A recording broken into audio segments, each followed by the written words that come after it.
Assalamualaikum warahmatullahi wabarakatuh. Gimana nih kabarnya teman-teman? Semoga sehat selalu ya. Apalagi di musim pandemi seperti sekarang ini, kalian harus benar-benar mematuhi protokol kesehatan agar terhindar dari COVID-19. Nah, sebelum menonton video ini, ada baiknya kita kenalan dulu ya, karena seperti kata pepatah, tak kenal maka tak sayang. Kenalin, nama saya Mukhtaratun Novia Ustada dari jurusan Teknik Informatika Prodi Sistem Informasi kelas 2020B Universitas Negeri Surabaya. Adanya video ini merupakan tugas dari mata kuliah Sistem Operasi. Sebelum menginjak pada materi yang akan saya bahas di video ini, apakah kalian menyadari kalau saat ini teknologi berkembang dengan sangat pesat? Bahkan sudah banyak aktivitas manusia yang terbantu dengan kemajuan teknologi. Salah satunya adalah dengan kehadiran komputer. Proses perkembangan komputer tidak serta-merta secanggih saat ini karena memang mengalami beberapa proses. Komputer sekarang memang telah jauh berbeda dengan komputer terdahulu, mulai dari segi bentuk, kinerja, hingga komponen yang dipakai. Komputer yang kita gunakan sekarang adalah hasil perkembangan teknologi selama ribuan tahun. Dan pada tahun 1940-an, komputer modern pertama mulai dikembangkan. Komputer ini belum sehebat komputer yang kita gunakan sekarang, namun lebih canggih dari pendahulunya. Yang berikut ini adalah sejarah komputer dari generasi ke generasi.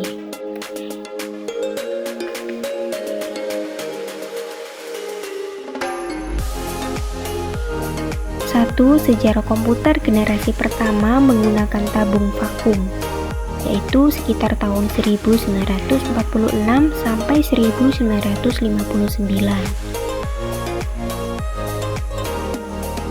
Tahun 1946 merupakan tahun diciptakan komputer generasi pertama dengan menggunakan tabung vakum sebagai komponen dasar pembuatan.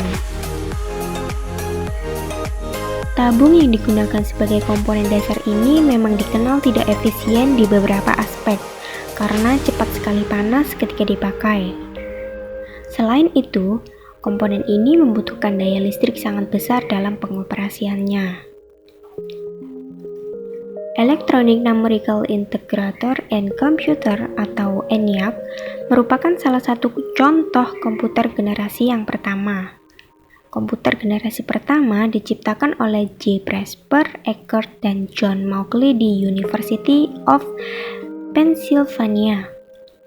Mereka berdua membangun ENIAC dengan menggunakan 18.000 tabung vakum dengan ukuran 1.800 kaki dan mempunyai berat yang mencapai sekitar 30 ton.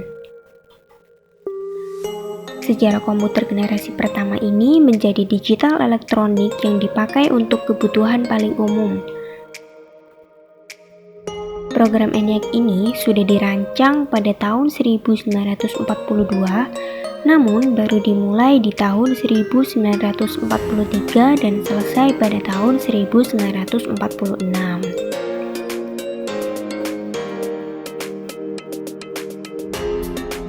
Bentuk program ENIAC memiliki ukuran yang sangat besar, bahkan pada peletakan program ini membutuhkan ruang seluas 500 meter persegi. ENIAC juga menggunakan 75.000 relay dan saklar, 18.000 tabung, 70.000 resistor, dan 10.000 kapasitor. Saat memulai pengoperasian, ENIAC membutuhkan daya listrik yang sangat besar yaitu sekitar 140 kW. Dan dana yang dibutuhkan untuk membuat perangkat tersebut mencapai $1 juta. Berikut ini adalah ciri-ciri komputer generasi pertama, yaitu memiliki hardware yang jauh lebih besar serta membutuhkan ruang yang luas.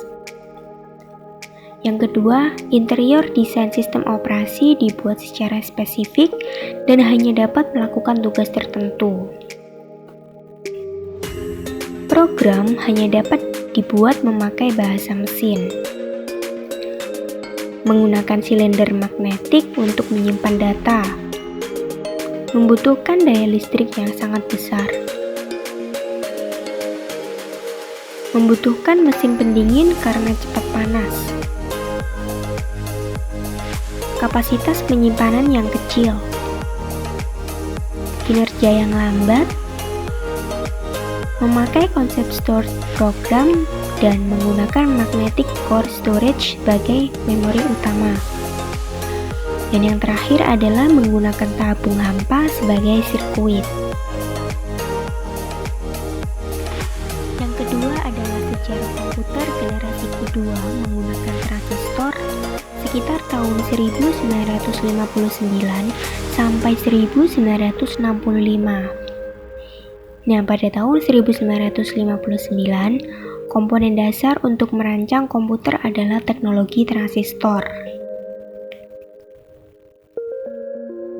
Komponen ini dinilai jauh lebih efisien jika dibandingkan dengan tabung vakum. Transistor mempunyai ukuran lebih kecil dibandingkan tabung vakum, serta daya listrik yang diperlukan juga lebih kecil untuk pengoperasiannya. Biaya pembuatan pun juga jauh lebih terjangkau. Pada generasi ini, bahasa pemrograman telah diganti menggunakan bahasa assembly dan bahasa simbolik. Dengan menggunakan bahasa pemrograman tersebut, programmer dapat memberikan instruksi dengan kata-kata.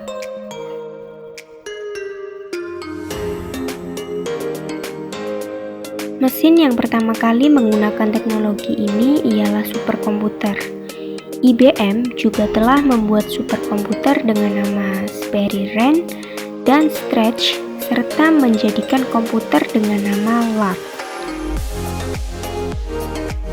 Komputer ini dikembangkan di laboratorium menggunakan energi atom. Nah, pada tahun 1965, hampir berbagai bisnis besar menggunakan komputer generasi kedua untuk memproses informasi dengan keuangan bisnis. Adapun ciri-ciri komputer generasi kedua.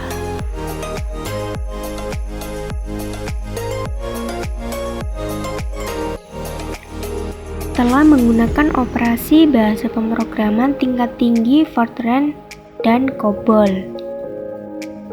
Kapasitas memori utama menggunakan magnetic core storage. Menggunakan simpanan eksternal seperti magnetic tape dan magnetic disk. Mampu memproses secara real time dan real sharing. Ukuran fisik jauh lebih kecil dibanding komputer di generasi pertama.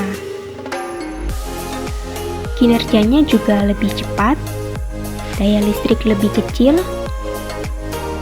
dan pemakaian program ini tidak lagi terpaku pada aplikasi bisnis, namun juga pada aplikasi teknik.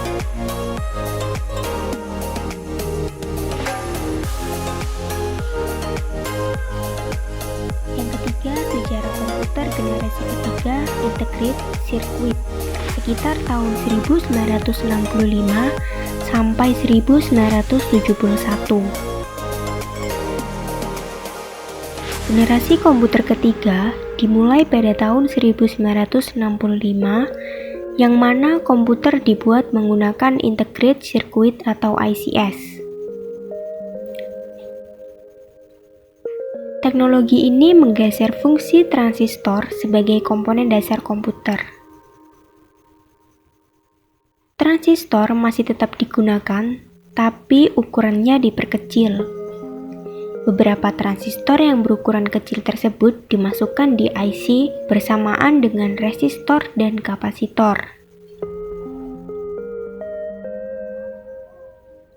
Komputer generasi ketiga menjadi komputer pertama yang membuat operator dapat berinteraksi menggunakan keyboard dan monitor dengan tampilan sistem operasi.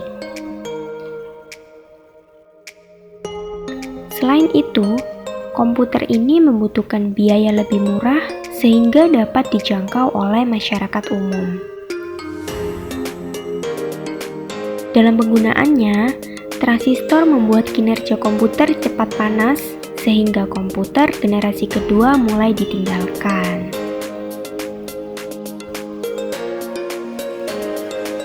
Adapun ciri-ciri komputer generasi ketiga yaitu listrik yang digunakan lebih hemat, software lebih meningkat, harga yang semakin terjangkau, kapasitas memori lebih besar, kecepatan menggunakan IC sehingga kinerja komputer lebih cepat, memiliki kecepatan 10.000 kali cepat dibanding generasi pertama. Komputer dapat melakukan multiprocessing. Komputer sudah menggunakan visual display dan dapat mengeluarkan suara. Menggunakan penyimpanan eksternal seperti disket magnetik dan mampu melakukan komunikasi dengan komputer lain.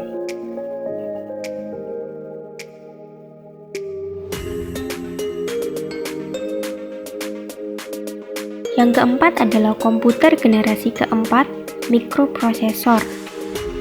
Sekitar tahun 1971 sampai sekarang. Komputer yang kita pakai sekarang merupakan komputer generasi keempat, yang mana dibuat dengan menggunakan komponen dasar bernama mikroprosesor. Chip mikroprosesor memiliki ribuan transistor dan beberapa macam elemen sirkuit yang mana saling terhubung menjadi satu. Intel menjadi sebuah perusahaan yang paling berpengaruh terhadap perkembangan chip mikroprosesor karena mereka berhasil menciptakan Intel 404 yang merupakan cikal bakal perkembangan komputer. Perusahaan dari Intel berhasil menggantikan perangkat komputer yang memiliki ukuran yang besar menjadi sangat kecil sehingga menjadikannya lebih efisien.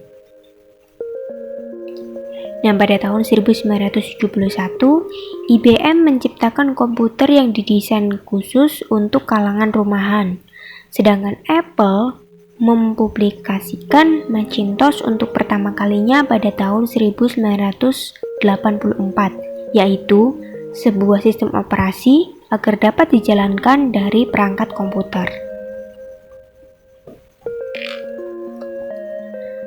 Banyak sekali kemajuan pesat yang terjadi pada generasi ini, seperti diciptakannya mouse, GUI atau Graphical User Interface, hingga komputer jinji yang disebut dengan laptop. Bahkan prosesor atau CPU pun mengalami perkembangan dari waktu ke waktu hingga sekarang. Ciri-ciri komputer generasi keempat. Yang pertama, dapat menggunakan LSI atau Large Scale Integration. Sudah memakai semikonduktor dan mikroprosesor yang berbentuk seperti chip untuk memorinya. Dipasarkan pada sektor perorangan. Muncul komputer terbaru yang lebih efisien dan mudah dibawa kemanapun, yaitu laptop.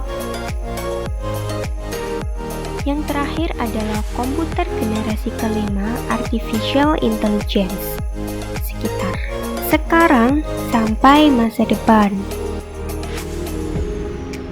Generasi kelima ini sebenarnya masih tahap pembangunan, yang mana generasi ini akan mempunyai teknologi yang dibuat berdasarkan kecerdasan buatan atau Artificial Intelligence.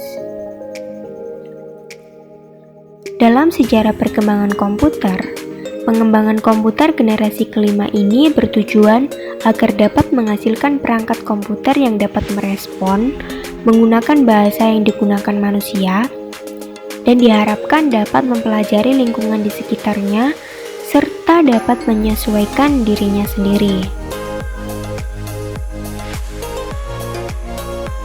Adapun ciri-ciri komputer generasi kelima ini, yang pertama, komputer masih menggunakan teknologi LSI, namun akan banyak mengalami proses pengembangan. Yang kedua, memiliki fitur yang terus berkembang setiap tahunnya. Yang ketiga, semakin cepat dalam pemrosesan informasi. Dan yang terakhir adalah komputer memiliki kemampuan untuk mendengar, berbicara, melihat, dan bisa lebih canggih lagi. Bahkan dapat memberikan kesimpulan layaknya manusia.